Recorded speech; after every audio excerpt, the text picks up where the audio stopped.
నమస్తే అందరికీ. ఇప్పుడు ముందు పిక్ పెట్టాను కదా, పిక్ అంటే అక్కడ అదానీలపై మోడీ సర్కార్ ప్రేమ అన్నాడు. అదాని మీకు అదాని అంటే తెలియదేమో. సెంట్రల్లో మన మోడీ పార్టీ ఫండ్ ఇచ్చే మెయిన్ అనమాట వాళ్ళు. మీరు కావాలంటే ట్రైన్స్ పోతుంటాయి అక్కడ, బొగ్గు అదంతా మీరు అదాని అని వేస్తుంటారు. వాళ్ళు సాగర్ అదాని అండ్ గౌతమ్ అదాని వీళ్ళిద్దరు అనమాట. సో వీళ్ళు మన గజన్మోహన్ రెడ్డికి అదే పారితోషికం కట్నం అదే బహుమతి ఇచ్చారు అని చెప్పి మనకు లాస్ట్ ఇయర్ వాళ్ళ మీద కేసు వేశారు. ఎక్కడ అదర్ కంట్రీ అమెరికన్ వేశారు. అంటే వాటి నోటీసులు అంటారు, సమ్మన్లు అంటే నోటీసులు. మీకు అక్కడ ఇచ్చింది నేను చదువుతాను చూడండి, చదువుతున్నాను ఒకసారి.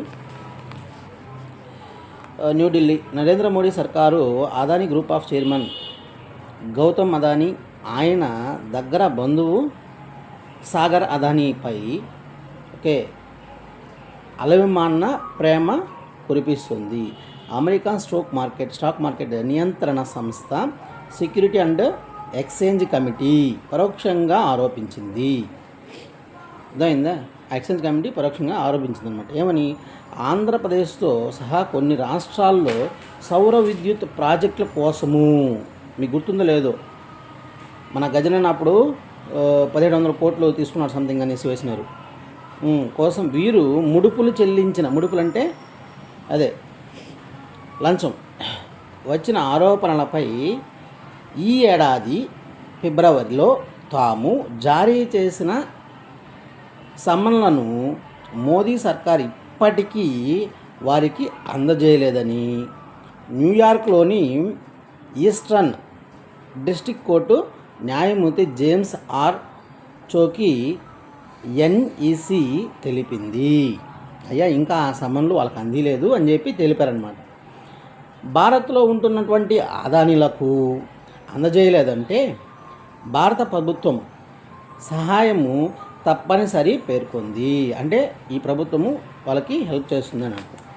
వీరికి సమన్లు అందజేయమని ఈ ఏడాది ఫిబ్రవరి నుంచి భారత ప్రభుత్వ న్యాయ మంత్రిత్వ శాఖ కోరుతున్న ఇప్పటి వరకు ఉలుకు పలుకు లేదని ఎన్ఈసి కోర్టుకు తెలిపింది. అర్థమైంది? అంటే మీరు ఇక్కడ ఇంకోటి కూడా ఆలోచించాలి. ఇప్పుడు అంతెందుకు, లిక్కర్ స్కామ్ మన గజనన్న ఎంత సంపాదించుకున్నాడు అనేది అందరికీ తెలుసు. అర్థమవుతుందా? దాంట్లో దాపెట్టుకునేది ఏం లేదు. నువ్వు చూసావా, నువ్వు పట్టుకున్నావా, ఇవన్నీ అడగబల్లావు రే. మైండ్ ఉండే అంత మైండ్ ఉండే నా కొడుకు ఎవరు ఆలోచన కూడా సరిపోతుంది. ఒకటి చెప్తున్నానా, ప్రేమించండి, గజనన్నని ప్రేమించండి, వెళ్ళి ముద్దు పెట్టుకోండి, కావాలంటే ఏమైనా చేసుకోండి, నేను కాదంటలేదు. ఆ ప్రేమకి లిమిట్ ఉంటుంది. నీ ఇంట్లో వాళ్ళకి మించి ప్రేమించబల్లే. ఒకటి, నీ ఇంట్లో వాళ్ళకి మించి నువ్వు ప్రేమించబల్లే, పెళ్లి చేసుకోబల్లే. నీకేమన్నా అయితే వాడేమన్నా వస్తాడంటే రాడు. కావాలంటే అంతకుముందు ఫ్యాన్స్ కోర్టుకి వెళ్ళి ఉంటారు కదా, వాళ్ళని అడగని చెప్తారు. గుర్తుపెట్టుకోండి, ఒకడు తప్పు చేశాడా, తప్పుని ఖండించు. మంచి చేశాడా, మంచిని పొగుడు. నేను చెప్పేది అందరూ మంచోళ్ళని నేను అనట్లే. ఇప్పుడు ఉండే వాళ్ళు కూడా మంచోళ్ళని నేను అనట్లే. ఉన్నారు, మరి అంత ద్రోహం అయితే చేయలేదుగా. మనుషుల ప్రాణాలతో చెలగాట మాడలేదుగా. ఇప్పుడు కూడా పేపర్ చూడండి, మొత్తము వాడి గురించే.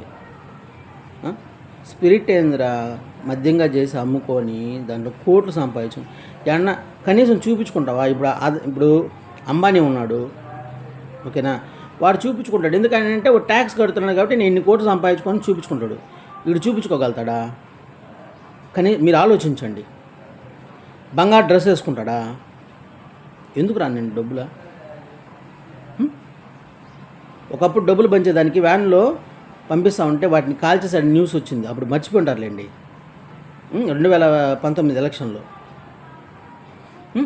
చెప్పు, ఎందుకు చెప్పు? ఇంత దుర్మార్గంగా, ఇంత అమానుషంగా డబ్బు సంపాదించి ఏం చేద్దాం?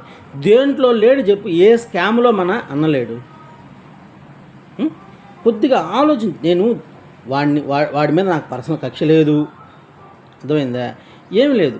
కానీ నేను పే చేసే ట్యాక్స్, నా స్నేహితులు, నా అన్నదమ్ముళ్ళు, నా అప్పచెల్లెళ్ళు కష్టపడి ఉదయం నుంచి సాయంకాలం వరకు కష్టపడి పే చేసే ట్యాక్స్ అంతా నా కొడుకు ఇట్ట దుర్వినియోగం చేసాడనే బాధ. అయ్యా నాకు పెట్టే బేది మాత్రం నాకు పెడతాను ఎవడో ఆయన చిరంజీవి, నీ అడ్రస్ పెట్టు, నీ ఇంటికి బేకతా వచ్చి నీ గుండు గీస్తా. నేను చెప్పేది అదే, నా ఇంటికి ఎప్పుడైనా పీక్కోవచ్చు. ఫస్ట్ మీ ఇంట్లో వాళ్ళకి ఏమన్నా మంచి చేయరా రే పక్కీరు ముండా కొడక, పనికిరాని వేస్ట్ నా కొడక, అర్థమైందా? నీ చుట్టుపక్కల ఉండే వాళ్ళకి మంచి చేయరా. ఆమ్లెట్టో, ఎర్రగడ్డ, గెన్సిగడ్డ ఫస్ట్ నీ ఇంట్లో వాళ్ళకి, నీ చుట్టూ ఉండే వాళ్ళకి, నీ పిల్లలకి, లేదు పెళ్ళి లేకపోతే చదువుకునే పిల్లలకి హెల్ప్ చేయరా. బాడుకో, నన్ను వచ్చి నువ్వు ఇంటికి పీకాల్సిన అవసరం లే, అర్థమైందే? నేనేం చిన్న పిల్లోని కాదు, 20 సంవత్సరాలు 18 సంవత్సరాలు ఇంకా జీవితం ఉందనుకునేదానికి. నన్ను పెరిగినా పెరకపోయినా ఒరిగేదేం లేదు. ఫస్ట్ మీ అన్నకు పోయి పెరుకు, అన్నా నువ్వు చేసిన తప్పన్నా, నువ్వు చేయకూడదు అన్న ఇటు తప్పులు అని చెప్పి అన్నకు పెరుకు, ఉంటే ఏమన్నా ఉంటే. ఒకడు తప్పు చేస్తే తప్పు అని చెప్తాము, అదే తప్పుని మీరు పోయి చెప్పాలి కదా వాడికి. వాడికి చెప్పేది లేదు, వాడిని మార్చేది లేదు, మీరు మారేది లేదు. ఎందుకు చెప్పండి? వేస్ట్ ముండా కొడుకులు చేష్టాలు ఎప్పుడురా బాగుపడతారు? కర్మరా బాబు. నైనా నీకు నేను చెప్పింది అర్థమైంది అనుకుంటున్నాను, అర్థమవుతుందా? సో కాబట్టి మనము ఇక్కడ అదానికి ఏ విధంగా అయితే సపోర్టో మోడీజీ, ఇప్పుడు వీడు కూడా అంతే లిక్కర్ స్కామ్లో. ఎందుకంటే డబ్బులు ఉన్నాయి, మెయింటైన్ చేసుకోవచ్చు. ఇన్ని కోట్లని వాడికి పడేస్తే మళ్ళీ ఈయన వదిలేస్తారు. మీ అన్న ఆడికి పోడు, లోపలికి పోయే ఆస్కారమే లేదు. వీడు నొక్కేసిన సొమ్ము కొన్ని లక్షల కోట్లలో 1,00,000 కోట్లు తీసేసి లంచంగా ఇచ్చేస్తే ఈయన ఏం పీకరు, మీరేం భయపడబల్లే. అట్టనే అన్న లోపలికి పోయినాడు, ఏం పీకలేదు. అన్న ఆల్రెడీ సంపాదించిన సొమ్ములో కొంత ఈకిపోతే బయటికి పంపారు, గుర్తుపెట్టుకోండి. మా అన్న చేయలేదు, మీరు చూసారా? ఎంతమంది ప్రాణాలు చచ్చిపోయారు రీ, ఎంతమంది చచ్చిపోయారు 5 సంవత్సరాల్లో. ఆ మాటిని వాడు డైరీలో కూర్చోండి పోయి. వేస్ట్ ముండా పడుకోవాలి.